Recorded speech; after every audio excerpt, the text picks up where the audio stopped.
Assalamualaikum, saya Latu sambut kalian yang mendengarkan dengan sepenuh hati. Hari ini saya ingin menceritakan kepada Anda sebuah kisah yang sangat istimewa. Sebuah cerita yang mungkin ketika mendengarnya Anda akan tersenyum bukan karena lucu atau dramatis, tapi karena membuat Anda merasa hangat dan percaya pada keajaiban kecil dalam hidup ini. Tahukah Anda di dunia di mana orang seringkali tertarik pada hal-hal yang mudah, modern, dan berkilau? Terkadang, yang benar-benar berharga terletak pada kesederhanaan dan ketulusan. Di sebuah desa kecil di perbukitan Tasikmalaya, hiduplah seorang perempuan tua bernama Bu Sulastri, tinggal sendirian selama bertahun-tahun. Tidak ada anak, tidak ada saudara, tidak ada yang bertanya. Yang ada hanya tempat tidur bambu reot, beberapa baju tua yang tergantung di dinding, dan kenangan masa muda tergeletak di antara 4 dinding yang sunyi. Dia begitu terbiasa berdiam diri sehingga suara hujan cukup mengejutkannya. Dan kemudian pada suatu pagi hujan baru saja reda, muncullah seorang pemuda, namanya Bayu, seorang polisi yang baru saja dipindahkan dari Jakarta untuk bekerja di desa. Ia tidak terbiasa mengeluh, ia hanya diam-diam menjalankan tugasnya. Dan saat pertama kali berlari melewati rumah kecil kumuh di pinggir desa itu, dilihatnya Bu Sulastri sedang duduk diam di teras rumah, matanya seakan menunggu sesuatu yang tak akan kembali lagi. Bayu tidak tahu kenapa hatinya tiba-tiba terasa sesak. Setelah itu, ia singgah di sebuah toko kecil di awal desa, bertanya tentang masyarakatnya. Lalu, seorang lelaki tua berkata, kalau belum punya tempat tinggal, tinggal saja di rumah Bu Sulastri. Dia sendirian, rumah memang cua, tapi masih bisa ditinggali. Lalu, Bayu mengetuk pintu kamar Bu Sulastri. Dia membuka pintu terkejut dan malu. Namun ketika mendengar dia mengatakan ingin tinggal sebentar karena belum menemukan tempat stabil dan karena dia tinggal sendirian, Bu Sulastri merasa tercekat. Tidak ada seorang pun yang pernah bertanya tentang dia selama bertahun-tahun. Dia hanya berbisik, masuk saja nak polisi. Sejak Bayu pindah, rumah tua di Tasikmalaya itu mulai hidup. Dia memperbaiki atap, membersihkan lantai, dan memasang kembali bola lampu. Setiap pagi, dia meletakkan secangkir teh panas di hadapannya.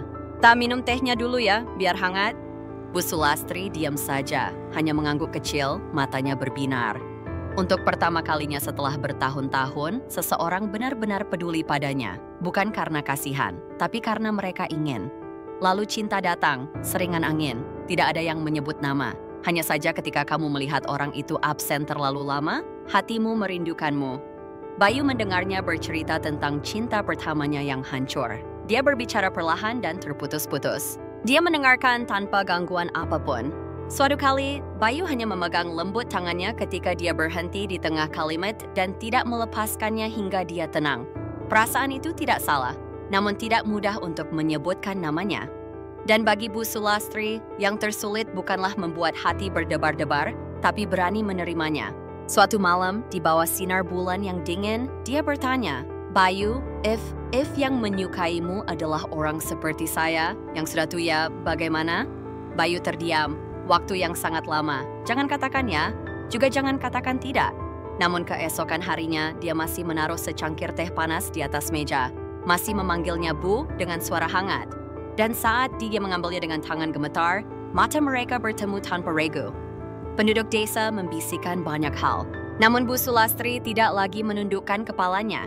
Ia mengangkat kepalanya tinggi-tinggi sambil menemani Bayu ke pasar. Karena kini ia bukan lagi bayangan yang hidup tenang di rumah tua. Dan tahukah Anda, ini tidak membutuhkan akhir yang jelas.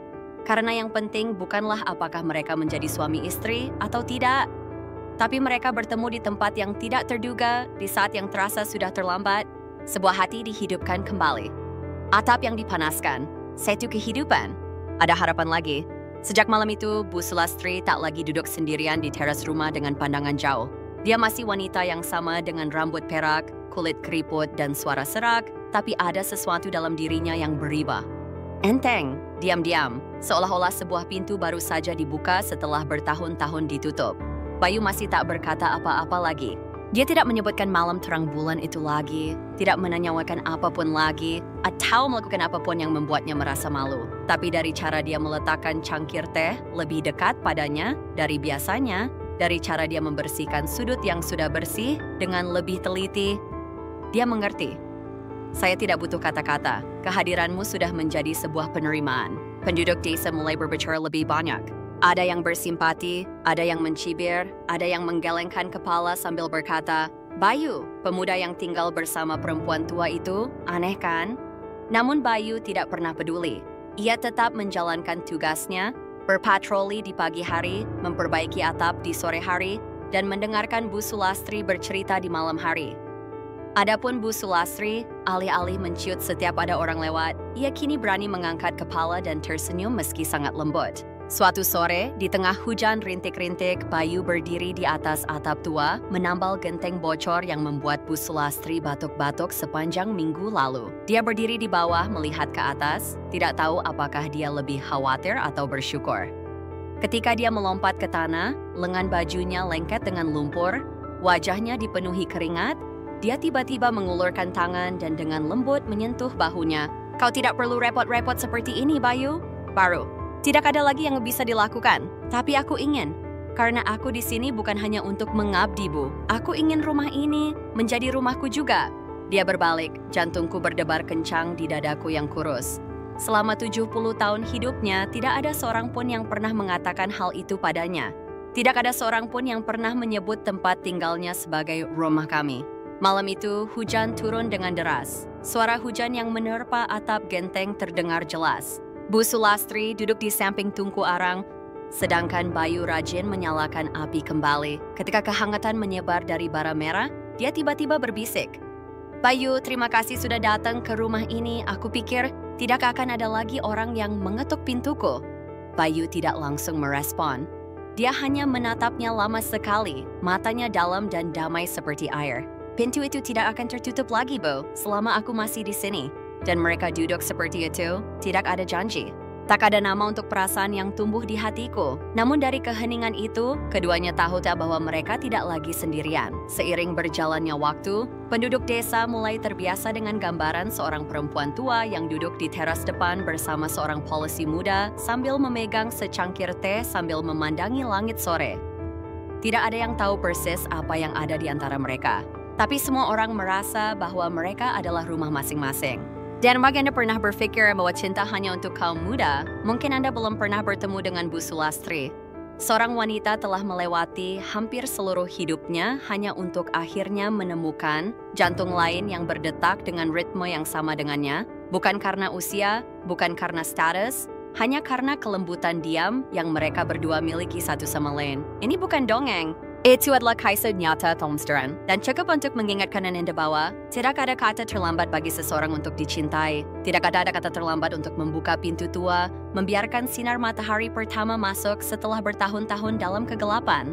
Suatu pagi, di awal musim kemarau, saat matahari belum terik, sebuah amplop berstempel merah dari Polsek Pusat diberikan ke pos jaga desa. Bayu membuka surat itu, matanya membeku sesaat. Di tangannya ada keputusan perpindahan pekerjaan. Panggilan kembali ke kota, ke posisi baru dengan kondisi lebih baik, gaji lebih tinggi, dan peluang kemajuan terbuka. Dia melipat surat itu dan diam-diam memasukkannya ke dalam sakunya. Tidak ada yang tahu. Seharian itu Bayu berpatroli seperti biasa, masih mampir ke warung kecil di desa, masih tersenyum dan menyapa anak-anak yang sedang bermain sepak bola di jalan tanah. Namun hatinya tidak tenang. Karena yang pertama kali terlintas di benaknya adalah Bu Sulastri. Sore harinya dia membuat teh seperti biasa. Namun hari ini tangannya sedikit gemetar sehingga menyebabkan air di gelas beriak. Saat meletakkan cangkir teh di atas meja, Bu Sulastri memandangnya lebih lama dari biasanya. Dia merasakan ada sesuatu yang salah bukan pada akal sehatnya, tapi pada intuisi seseorang yang telah hidup terlalu lama dalam keheningan untuk memahami setiap kedipan mata, setiap tarikan napas. "Bayu, kamu baik-baik saja?" Dia bertanya dengan lembut. Dia mengangguk. Kemudian dia tidak bisa menyembunyikannya lagi. Dia mengeluarkan surat itu dari sakunya, meletakkannya di atas meja dan tidak berkata apa-apa. Bu Sulastri tidak mengambilnya, hanya melihat tulisan di amplop, surat penugasan kembali. Keheningan yang panjang. Di luar, di halaman, angin bertiup kencang dengan lembut mengguncang tirai yang sudah usang. Setelah beberapa saat, dia berbicara. "Pergilah. Kalau itu memang jalanmu." Bayu mendongak. Dia hendak mengatakan sesuatu, tapi kemudian hanya menundukkan kepalanya. "Saya tidak ingin meninggalkan rumah ini, Bu. Sulastri ini seperti itu. Nu Choi dengan Buan, Chung dengan Vui, itu sangat bagus. Tapi rumah ini bukan sebuah bangunan, Bayu. Rumah adalah tempat di mana seseorang merasa diterima. Kalau kamu membawanya, aku tidak akan kehilangan apapun. Malam itu Bayu tidak tidur. Dia duduk di beranda, tempat mereka berdua mengobrol selama beberapa malam. Bu Sulastri tidak bertanya apa-apa lagi. Hanya diam-diam meletakkan tas kecil di sebelahnya dan di dalamnya terdapat tasbih tua, sapu tangan yang pernah disulamnya di masa mudanya, dan foto buram dirinya saat berusia 20-an. Bawalah sebagai pengingat bahwa di satu sudut kecil dunia ini pernah ada seseorang yang mendoakanmu setiap hari. Keesokan paginya, Bayu meninggalkan desa. Tidak ada air mata. Tidak ada perpisahan yang meriah. Hanya Bu Sulastri yang berdiri di depan beranda, tangannya dengan lembut memegang cangkir teh yang masih memancarkan kehangatan. Matanya mengamati sosok muda itu perlahan menghilang di balik lekukan jalan tanah merah. Rumah menjadi sunyi lagi, namun kali ini kesunyian tidak lagi sepi. Itu adalah keheningan. Ada kenangan yang bisa diandalkan, ada janji yang tak terucap, bahwa sejauh apapun hati berada, ia tetap mengingat jalan yang mempertemukan kita kembali. Dan di sudut kota yang lain, Bayu masih menyimpan tasbihnya. Setiap malam dia menyeduh secangkir teh panas dan menaruhnya di atas meja kayu sederhana di kamar kecilnya. Tidak ada seorang pun yang duduk berhadapan, namun di dalam hatinya selalu ada seseorang yang tersenyum lembut, seolah tak pernah pergi. Beberapa tahun kemudian, Tasikmalaya banyak berubah. Jalan tanah lama telah diaspal dengan batu dan beton bersih. Sebuah stasiun medis baru bermunculan di sebelah kedai kopi lama. Anak-anak sudah beranjak dewasa, ada yang bersekolah jauh, ada pula yang kini sudah beranjak dewasa, memakai helm, mengendarai sepeda motor, dan ngebut di setiap gang kecil. Namun satu hal yang tetap tidak berubah adalah rumah kayu yang terletak di ujung desa. Tempat yang familiar bagi semua orang rumah Bu Sulastri. Rumahnya masih tua, atapnya masih berwarna abu-abu coklat, namun lebih bersih dan terang. Setiap pagi pintu teras masih terbuka sedikit, seperti menunggu sesuatu. Dan di atas meja kayu seperti biasa, masih ada secangkir teh panas buatannya sendiri. Tertata rapi, tidak ada yang menyentuhnya. Dia masih tinggal di sana, rambutnya lebih abu-abu, matanya lebih redup, tapi gaya berjalannya masih stabil. Penduduk desa mengatakan bahwa dia tampak lebih pendiam dan tidak banyak bicara. Tapi semua orang tahu bahwa dia menyimpan sesuatu di dalam hatinya yang tidak dapat dipahami orang lain. Setiap hari libur dia menulis surat. Tidak ada penggunaan telepon, tidak ada SMS, hanya surat tulisan tangan. Bukan tulisan tangan kuno tapi biasa, dikirim ke alamat yang diingatnya di luar kepala. Tidak ada tanggapan, tapi dia tetap menulis sebagai cara untuk menjaga agar benang itu tidak putus. Dan suatu hari di awal musim semi, saat bunga bermekaran melati mulai mekar di teras. Begitu hujan reda, jalan desa bergema dengan suara mesin yang familiar. Sebuah mobil polisi tua berhenti di depan gerbang. Seorang pria muda yang lebih tinggi dari sebelumnya, lebih berotot, dan memiliki kertian baru di sekitar matanya berjalan turun. Bayu berdiri di sana, diam-diam. Bu Sulastri sedang menyiram tanaman di belakang rumah, tanpa sadar hingga terdengar suara langkah kaki yang familiar.